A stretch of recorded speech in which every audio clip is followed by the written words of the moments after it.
Okay guys, welcome to the next video in the series here. We're talking about mastering the cane. And I'd like to welcome Master Philip Welch to join me today. He's come a long way to see me.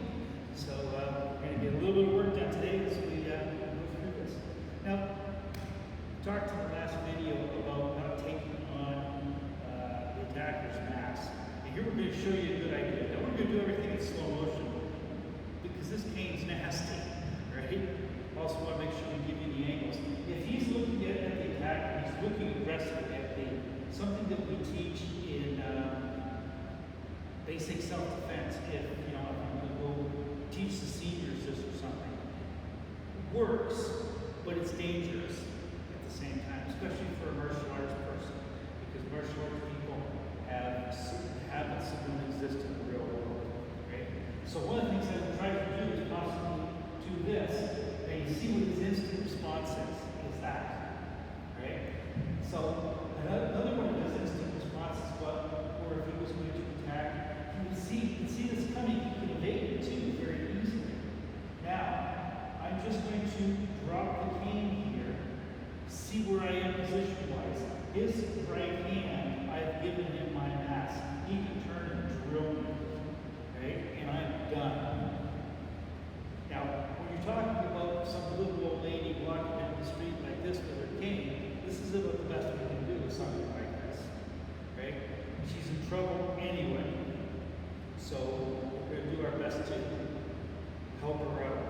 The other thing with the cane, if he grabs a hold of the cane, okay, and pulls hard, it's not going to be hard to get this away from him.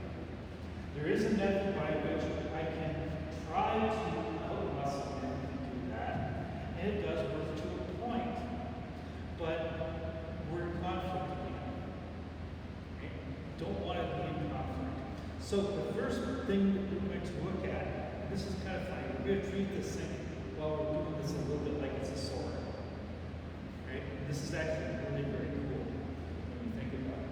Now, see, if he was going to come and punch me, he's going to hit me directly at center, right? And I'm in trouble. Okay, go back. Well, we've done a lot of Octagon training over the years together. I think when you first started, you had just gotten involved with it. Right? So you kind of got in on the ground floor as we were doing it. Now, as I mentioned in the last vision, we're roughly about 4.5 feet apart, but we'll call it 6 feet for the sake of what it is.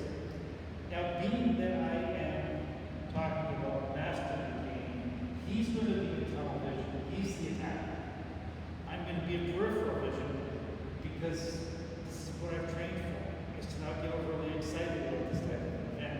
Plus, I've also taken the advantage, he does think I'm hurting. So he is a little bit off guard, not expecting a really big fight. And even though this game's just a tiny bit big for me, that's okay. It'll still work just fine. Now, because of this, I can go in these two directions here at 6 feet because I'm in soft vision and peripheral vision.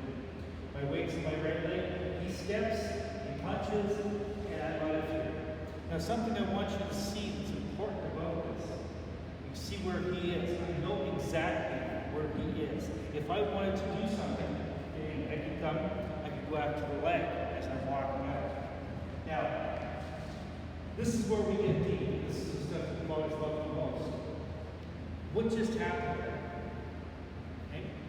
When somebody attacks, there is a superficial idea of them wanting something. He may just be nasty, he's going to knock me on the ground, and he's going to search me for a wallet and take it, cell phone, whatever.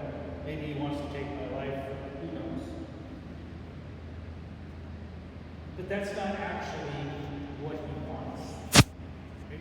We need to get down to a very basic level, animalistic level of what he's after. He wants to position himself where I am.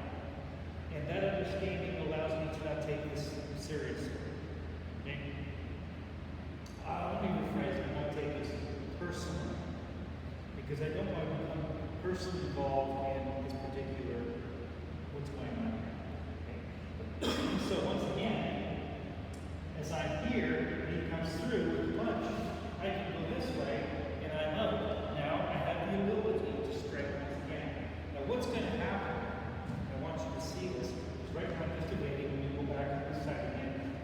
punches. What happens next is he has to turn and attack me again. Okay? I'll spin so you can see this. Right? And he would come directly at me. He's actually punching where I was before, which is correct. But I want you to see this. Right? This is always what's going to happen. He's going to attempt to seek his mask once again. Now there's something that I could do. We'll cover this. We'll go nice and slow. I can come in this way, and I can hit him with the cane. Now think about this for a minute, because as I've said, if you took the Octagon training that I used to teach in the Kyusho libraries, which by the time this may no longer be available, some new stuff will be coming. This is based on sword arts. Okay? This is where the idea of the 1263 came, was training for combat with swords. So imagine if I had a sword at my side here. Okay? We step and I come through. It's done. And I didn't kill him with my sword. Legally, I did. He walked into the sword. He actually attacked himself with the sword. Now, I'll switch hands here. We'll show you a different version of this as we go slow. He comes through. I also have a crook that I can use at this point. Okay? If I want to get a little bit better on this thing, I can come up, and there's a little bit better angle. Okay? I can come through. I can hit as I go through. Okay? I have all sorts of options. And what matters is that it doesn't matter what technique I use. That's one of the things with martial arts people, they get technique down. Words that you have used thousands of times before. Being technique bound. I don't need to be technique bound. I only need to move on time. And you move on time by observing. He's there, he's ready to punch. I know as soon as he starts to come, that he's coming. And all I have to do from there is move. He goes back, one more time, punches, and I'm out of the way. I can turn, and I can strike from there. Now, we're going to go really slow on some of your legs. If you'd like to take it, you can do this one if you don't. Okay?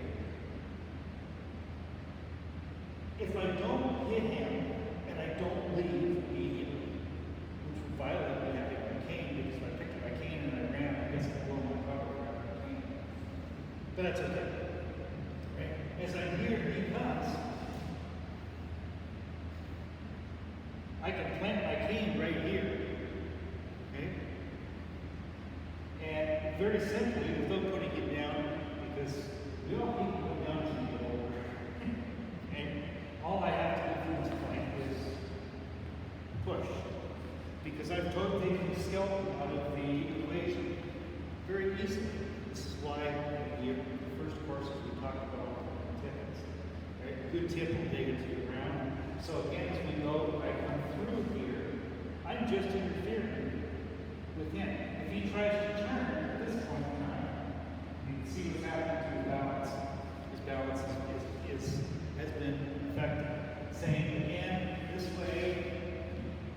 Okay? Actually, switch sides of this again, a little better angle. Here, as it comes, I'm just moving out of the way. Okay? When he goes he's going to re-seek center. He's going to come back at me. I just move again. Right? Now, in this particular case, right, I didn't interfere with the skeletal system. If I interfere with the skeletal system as he goes this way, as he turns his mask, I control him. I'm being nice. I could use this. Right? Because as he comes through this way, I could be going and coming back with this thing, and then he's running into the cane itself. This is what mastering the cane is about. It's making the cane actually work for you rather than you working with the cane. This is why the other day when I was doing it, I've got if you can see this thing well, the crook's a tiny bit in. This is not a dojo training cane. This is a walking combat cane. The crook should be here. So spinning this, trying to twirl this thing, as I try to twirl this thing, every time it goes by my wrist, it's cutting my wrist and banging me in the head. Okay? And And this thing will draw blood if you spin it fast enough. So, being that it's useful, I take away all of my ability to do fancy things with the cane, which don't matter anyway except for show. Now, I'll give you an example of why this kind of information is so important before we get on to a little bit more here. I had a student years ago who was very, very interested in the game. And he had an altercation once outside of his place of employment in which somebody in a car just about hit him as he was crossing the street. Now, I can understand being upset about that. And I can remember going off my guy a couple of years ago who, as I was walking the dogs near home, came ripping around the corner, ignoring a stop sign, almost hit us and was on his cell phone. I was a little upset. But what this gentleman did was, because he is very good with his cane, is he took the cane like this on top of the hood. Nothing came of it, except for exchange of words. But this was in Canada, and it was in a city that has lots of crime problems. This could happen too through the windshield. Right? That kind of defeats the purpose of what you want here. The idea of carrying this in public, if you don't need it, is so that you look like you need it. And you hope that the average person isn't going to bother you. You're not going to get the street punk who's looking for a fight type of thing, right? If you do need it, then you got to know what you're doing with it. And for the most part, with a little bit of adrenaline, you'll be able to get away from some of this. Right? Now, next we're going to go into the stuff that's a little bit closer. Let's suppose